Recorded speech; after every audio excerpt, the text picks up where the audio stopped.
Thanks, Mike. Hi, everybody. Alex Gatch. Thank you very much to LOC and LOTC for the invitation to speak today. I'm going to be giving an update. We're in year 3 of this project right now, and this is using acoustic telemetry to identify lake-wide spawning distributions of lake trout. So we've got a lot of co-authors on this. I just want to acknowledge them and say thank you very much for their help across the board. This study was funded through a CSMI year, so the 2023 Lake Ontario CSMI through EPA. So thank you to our funders. But this allowed us to collaborate with Canada. So we have both state and federal agencies, we have universities, and there's just a lot of co-PIs and support staff on this project. I really just want to, excuse me, thank. Just a quick background. Dimitri and Brian O'Malley did a great job of kind of introducing us already to Lake Trout and Lake Ontario. So if we just look at this figure here, it shows us commercial catch. And I just want to point out that the stocks started to decline in the 1930s. By the 1950s, we have functional extirpation. And so that's kind of, the bad news. But the good news is through stocking in Canada and the U.S., we've been pretty successful in raising the adult biomass in the lake. But again, with that good news comes a little bit of bad news. You saw this figure in Brian O'Malley's presentation. We're looking for percent wild here as a measure of success of our stocking efforts. So having natural reproduction. And although we have a couple blips here in Canada, it's pretty flatlined at about 2% wild adults in Lake Ontario from an annual standpoint. So with that charge, the LOC, LOTC asked the Lake Trout Working Group to put together a current impediments document for Lake Ontario. And over a year and a half or 2 years, we put together this document that identified that these impediments are likely occurring at early life stages. One of the main mechanisms that we identified was changes in spawning habitat, which was one of the leading mechanisms for this failure in early life stages. So moving to habitat in Lake Ontario, a quick background. What do we know? What do we don't know? The extent of spawning locations on a lake scale hasn't fully been described. The best piece of information we have is from the Carroll Goodyear et al. Spawning atlas. So it's probably pretty hard to see in this figure, but there's areas identified as historic spawning sites for lake trout. These came mostly from commercial fishermen through the 18 and 1900s. And an important note here is that this was before the collapse of lake trout in Lake Ontario. So these would have been from a wild stock and not a hatchery origin stock, which we currently have. Looking at our current habitat, we know from Dimitri presented just a little while ago about a lake-wide study using drop cameras. Across Lake Ontario, we see pretty severe degradation from infilling of biofouling, so things like Calafra and Dresenid mussels, but also from sediments. So this is an example of a lake trout reef in eastern Lake Ontario that Alan Marsden and many others worked on in the 1980s, and it looks great, right? This is like perfect conceptual model for lake trout spawning habitat. When Stacy Fergal went back to these areas in 2018, we saw severe infilling. So this gave us a clue that maybe this is having an effect on early life survival for lake trout. So with that, the question that we're trying to answer is, where are lake trout currently spawning in Lake Ontario? That is the driving question of our study. And we have 2 main objectives that are staged out over multiple years of our project. So the first is to determine the spatial distribution of lake trout spawning habitat. That's years 1 and 2. We just finished year 2 and are going into year 3 now. And then the second step of our project is to determine site-specific spawning characteristics of things like depth, substrate, current, etc. So those are going to happen in successive years, starting this year in year 3 and moving forward over the course of the study. So today we're just going to be focusing on objective 1. To do this, we are using acoustic telemetry for those that may not be as familiar. The principle is pretty simple. We have acoustic transmitters that are surgically implanted into lake trout. So This red tube right here, that's an acoustic transmitter. It gets surgically implanted to the lake trout and it's sutured closed. Those transmitters emit a unique sound sequence. So as the fish moves across Lake Ontario, the ping or the sound that's made by that transducer is recepted by receivers around the lake.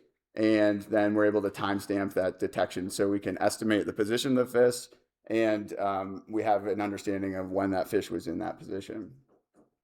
So then using all these detections, we can start to infer spawning locations. So important caveat here, just because a fish is in an area and is detected doesn't mean it's spawning there, but it's a good clue that they may be spawning close to that area. Looking at the areas that we tagged in this figure here, the red dots are areas, those are locations that fish were captured. And then the size of that dot is how many fish were captured there. We used bottom trawls, gill nets, and traditional angling to collect these fish.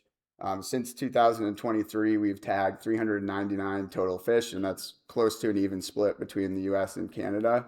Our tags have 10-year lifespan, so this is going to be an extensive project, though we're going to hit some of our goals early on, which we'll talk about today.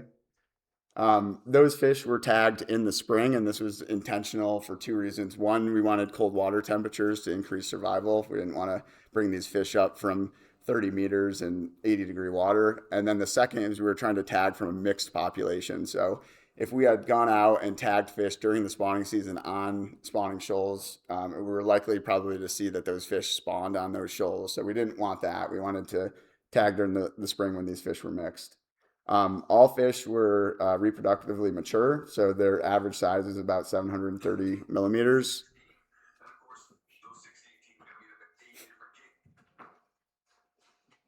Okay, that's probably me reusing slides from last year. Um, the sex of these fish were able to look at this. They're about 50-50, though they're skewed a little bit more male.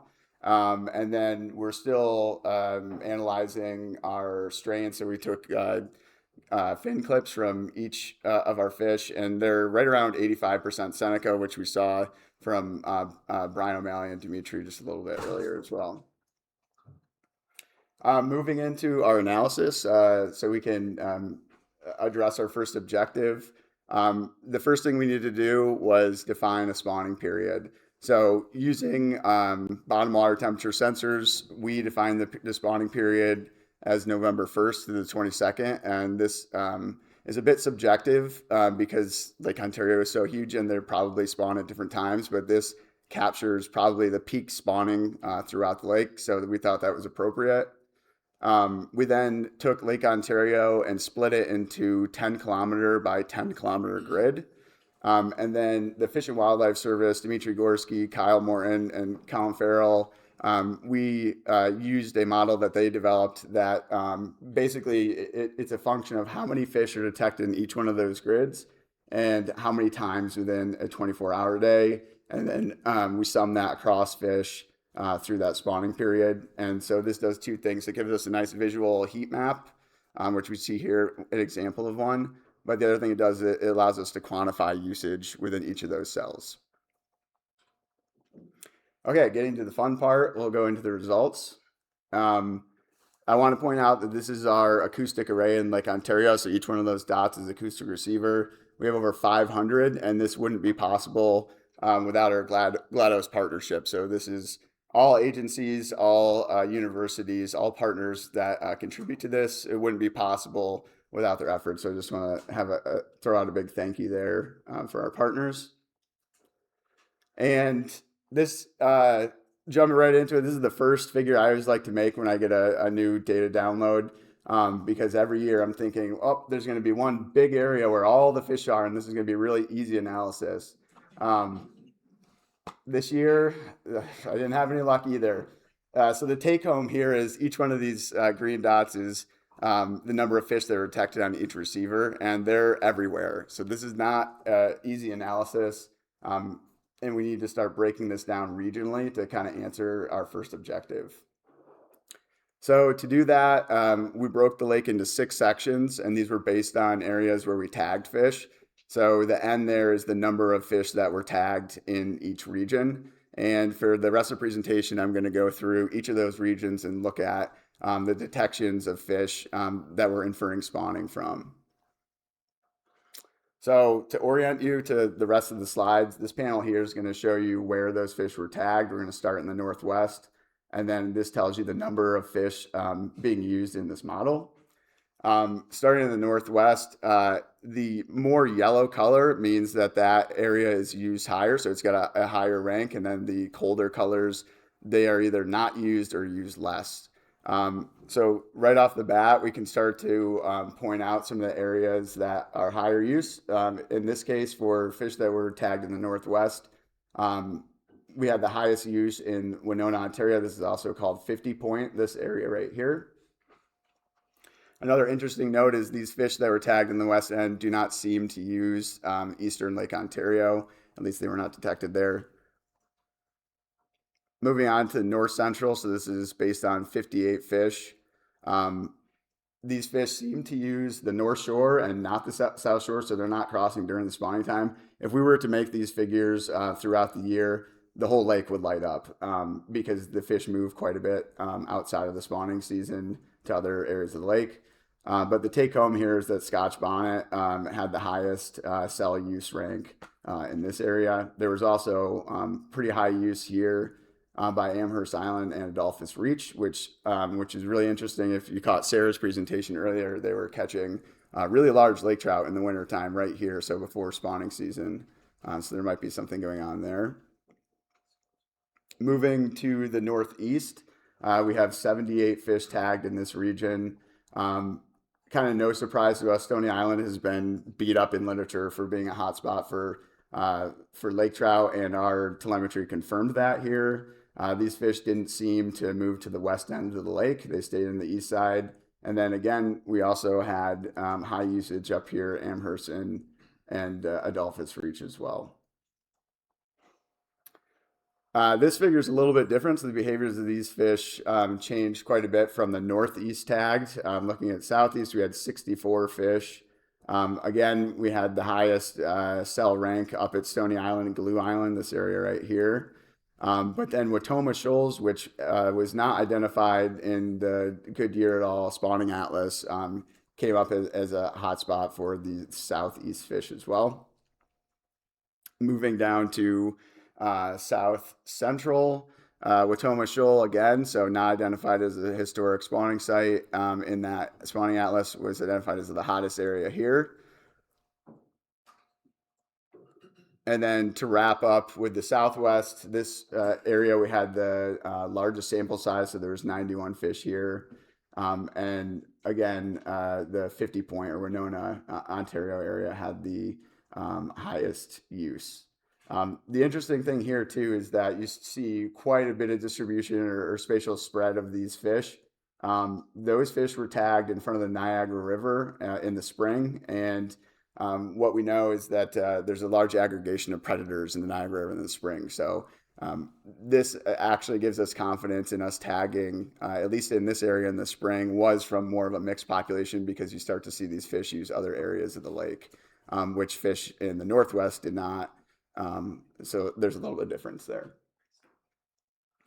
Now, what does this look like if we combined all the areas? I was debating whether or not to show this just because of the biases in sample sizes, but I think looking at the results, they really matched the regional analyses.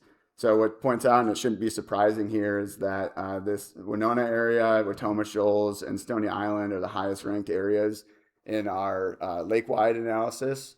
And remember, these are 10 kilometer by 10 kilometer grid. So this is really broad scale. And I'm going to go into in just a second what we're looking at in the future to kind of narrow down on spawning sites. So a spotlight on Watoma Shoals. This one was interesting to us because we've heard anglers talk about this before, but it wasn't documented in the spawning atlas, which is, again, kind of a catalog of historic spawning areas from commercial fishermen. When we went out to these areas with drop cameras, we identified areas that were consistent with lake trout spawning habitats. So they had rocky interstitial spaces, but they were degraded. Again, these were 10 kilometer by 10 kilometer grids. So what does it actually tell us? When we look at the number of acoustic receivers in that area, there were only 4. Um, with that being said, 48 of our tagged fish, which is 13% of all of the fish, were detected here, and that's what's driving that higher cell rank. This is giving us, the next steps in our experiment to develop a fine scale telemetry array, which will be set around the shoal itself. And we do have a little bit of evidence of where they might be using based on depth. So a proportion of our tagged fish had pressure sensors on the acoustic tags, which allow us to see what depths they're being detected at. So this figure on the Y is inverse, but this is depth here. So this is the surface and this is the bottom. And then date throughout the spawning period. And what we saw is the average depth of those fish was right around 11 meters. So that's just another clue for us to kind of hone in on this area, that this might be where these lake trout are hanging out during the spawning season. The other interesting thing about Atoma shoals is that when we looked at the detections, those fish came from all ends of the lake other than the North Shore. So from Oakville, Ontario to Stony Point and everywhere in between, this seemed like a central area where these fish were congregating during the spawning season. Okay, to wrap up quick here, because I'm getting close to time, I just want to give a quick summary of that first objective and then talk about our next steps. So again, that first objective was to determine the spatial distribution of lake trout spawning in the first 2 years. We were able to do that. This analysis was done 2 weeks ago, so this is kind of like hot off the press. And we're still working a little bit with it, but it's giving us a good idea of where to start looking at next. So again, the areas with the highest spawner densities during that period was Atoma Shoals and Stony Island in the U.S., and then Winona and actually Scotch Bonnet in Canada. And then we can also throw in here Amherst Island and Adolphus Reach, because those came up with pretty high usage as well. Moving on to the continuation of this project, we're now in year 3, so we're going to start looking at site-specific spawning habitat characteristics. We're just talking about deploying fine-scale telemetry arrays this summer. Watoma Shoals will for sure be one of those areas, and we're still in discussions on where to put the other, whether it'll be in Canada or near the border. And then to ground truth all of this, right, we need to actually collect eggs and fry that are emerging from the substrates. So we'll be using embryo collections this fall in 2026, and then larval collections in 2000, or fry collections in 2027, to start looking at survival and answer some of these more habitat-related questions. So that, thank you very much. If you have any questions, we'd be happy to answer them.